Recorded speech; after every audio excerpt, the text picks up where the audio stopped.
Hello there, I'm Lloyd Evans. Welcome to the bunker. It's time for another voicemail. Today's voicemail is from an anonymous caller. Let's listen to what they have to say. Hi, Lloyd. Just let me start off by saying great work that you're doing. It's fantastic investigative journalism, if you like, which I'm very grateful is being done. And I think more of that needs to be done to get the facts out there for people to really make up their own mind about Jehovah's Witnesses, not relying on simply the filtered or sanitized messages that come from the very top of that organization. So a bit of context about myself. I was raised as a Jehovah's Witness, woke up fairly early on, so was never baptized. So no shunning issues with my family. My mum was baptized 30 years ago. She's very much a full-on Jehovah's Witness, if you like. But between the two of us, we have a good relationship. We speak regularly. We seem to have a mutual respect for each other's beliefs. And that's simply how it works between the two of us.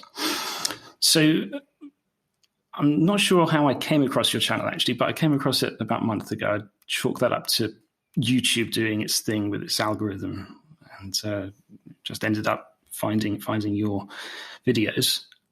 On the basis of that, I was shocked to see how manipulative and deceitful this organization really is.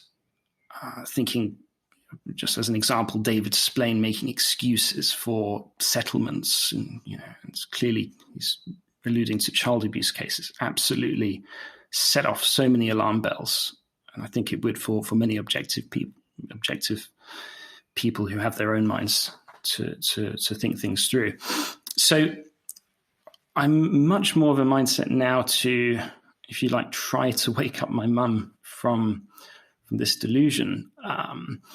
But and clearly it's easier said than done. I'm very well aware of that, and I agree with the quote from elsewhere where it's difficult to reason someone out of something they weren't reasoned into. So there's no guarantee of success by any means. But my query is really, I suppose, on the morality of the issue of trying to wake someone up, or really, is there a net benefit to someone waking up past a certain point? So, imagine, of course, it's I would say is correct and right and a duty almost to try to wake someone up who's indoctrinated and they're currently in their teens and have their whole life ahead of them. But I would argue that for someone who's old, been in the organization for their entire lives, perhaps even on their deathbed, I would perhaps say it's not right to try to wake someone like that up. It would just be too traumatic for them. It's almost like I'm thinking of say in The Matrix, where one of the scenes depicts that they simply don't wake people up past a certain point from the Matrix, given it would just completely destroy them. They wouldn't be able to handle reality. And another film scene springs to mind in The Shawshank Redemption, with that old guy who ends up killing himself after being released, having spent a lifetime behind bars.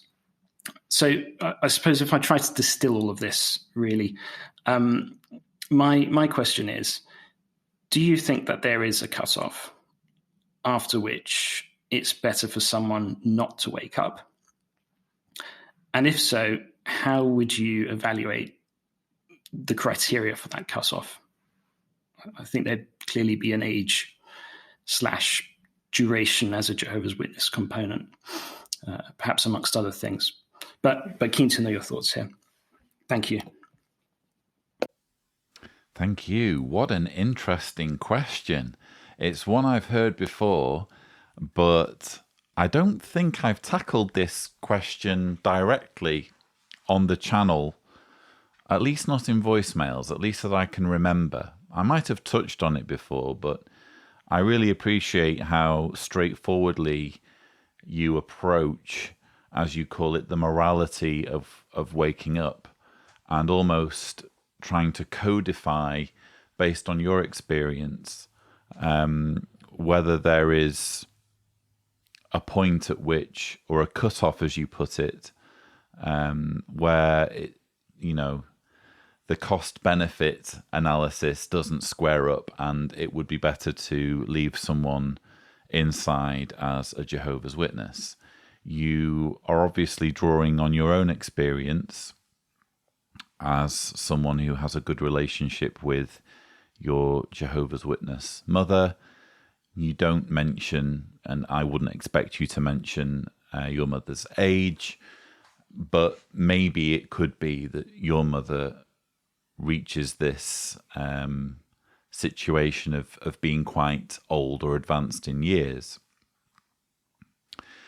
I'm just going to say what I think on the issue of age. I have met too many ex-Jehovah's Witnesses who are in their 70s and beyond, who appreciate waking up and appreciate being able to think for themselves, even if it's in their twilight years. I've met too many of these people to agree with any age restriction, basically. I think it's one of those situations where it's easy when you're younger to look at older people and think, and I'm not suggesting that you're being flippant or anything, or haven't given this thought. It's clear that you've given this a lot of thought. But I think it's easy to look at people of an older generation and draw conclusions about what it must be like to be old and how they must process certain things. And I'll give you an example. I once spoke to a financial planner some years ago, and I was interested in figuring out how to go about saving money and figuring out my pension, because you don't think about those things as a Jehovah's Witness. When you're a pioneer, there aren't any meeting parts or any convention items where they're saying, by the way, plan for the future. Think about your pension, think about saving money, because you're going to need it in the future. Everything's geared towards Armageddon coming imminently, so you don't really need to think about money, do you? So I went to see a financial planner, and I can't remember whether it was 60 or 65, but let's say 65. I said, I want to be retired and not working by 65. And I can remember the financial planner saying something along the lines of, are you sure about that? How do you know that when you're 65, you won't want to work anymore? And when you think about it, there are lots of people working well into their 70s or even 80s. I'm thinking people like Patrick Stewart. I don't know whether you've been watching Picard, the new Star Trek series. Just because you're old doesn't mean you stop wanting to engage with reality or the world around you. And I think it can be tempting sometimes to try and second guess how old people will feel, or how people of a certain generation will feel, or how you would feel as an old person, when in fact the reality might be rather different. And I can well imagine, again, having met some of these people in the flesh, I can well imagine being in my 70s or 80s and being furious at having exhausted the majority of my life in service to a cult, but still feeling grateful to at least have the closing chapter to myself, at least have a few years where I'm not having my life micromanaged, I'm not having my thoughts dictated for me. I can reach my own conclusions, I can voice my own opinions, I can think for myself. I can well imagine being in my 70s or 80s and feeling that way.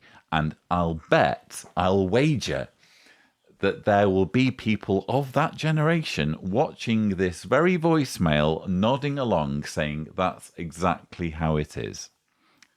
Again, I hear from too many of them, and I've met too many of them. So I feel relatively confident in saying, never underestimate the value of freedom and the value of being able to think for yourself finally. That's not to say that in each and every case there's a pressing urgency. You mentioned, for example, a deathbed scenario.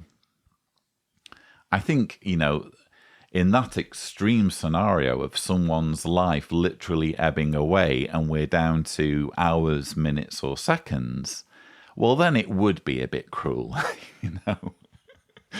Then it would be a little bit cruel to say, for someone to wake up and to realize, too late, you don't even get to, go for a pint and go watch a movie or something. You don't even get that long. Your life is at an end.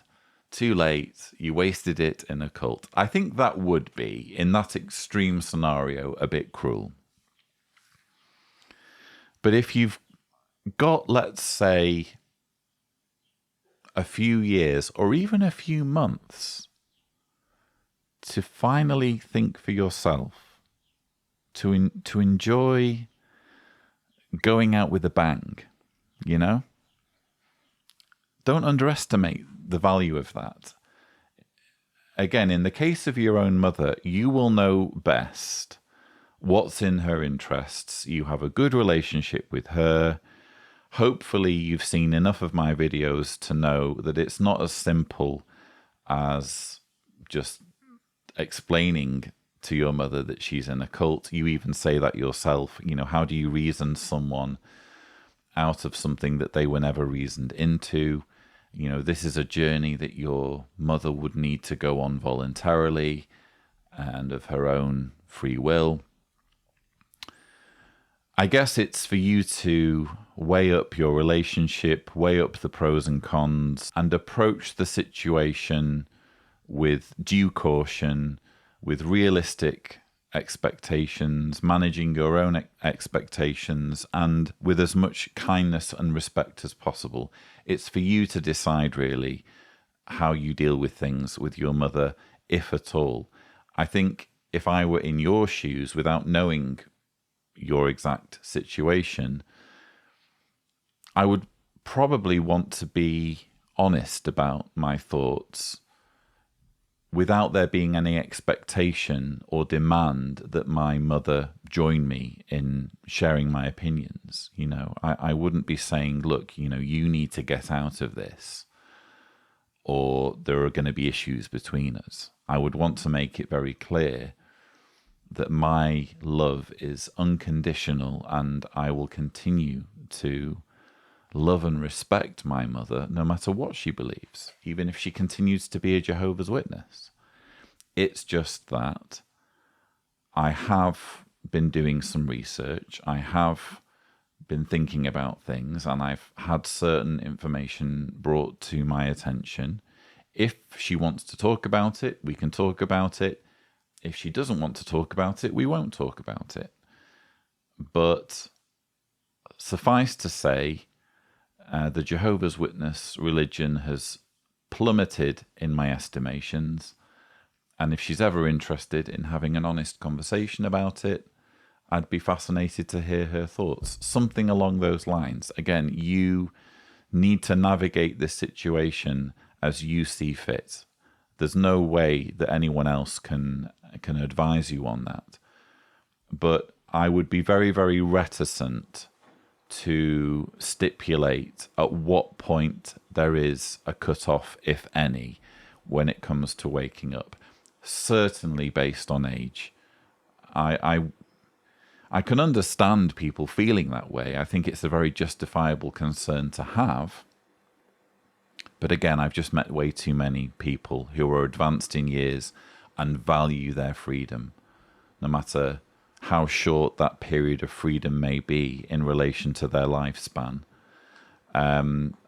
yes, it's possible that in some extreme cases, perhaps either someone's on their deathbed or they are in a situation where they are both advanced in years and completely surrounded by and dependent on Jehovah's Witness relatives.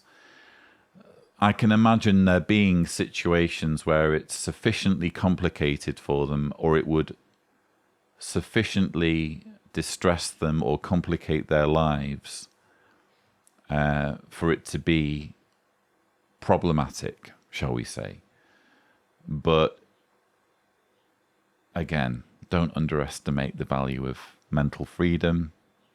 I guess it all has to be weighed up on an individual basis rather than simply saying, well, if it's this age or if it's this situation, then you shouldn't bother. I think on a case-by-case basis, because we're all different, aren't we? We all have different situations, different personalities, different needs in our lives. So as tempting as it can be sometimes to want to codify things and, apply almost like a formula, not suggesting that's what you want me to do, by the way, but as tempting as it can be to think in that way, I prefer nuance. I prefer saying, well, we're all different, we're all individuals, and let's see what the individual situation is. But yes, mental freedom, don't underestimate the value of it, even for people who are advanced in years. So I hope that answers your question. If you would like to leave a voicemail, the thing to do is go to speakpipe.com/Cedars, remembering to indicate clearly if you don't want me to publish your message on my channel. But that's about all we have time for. Thank you so much for watching.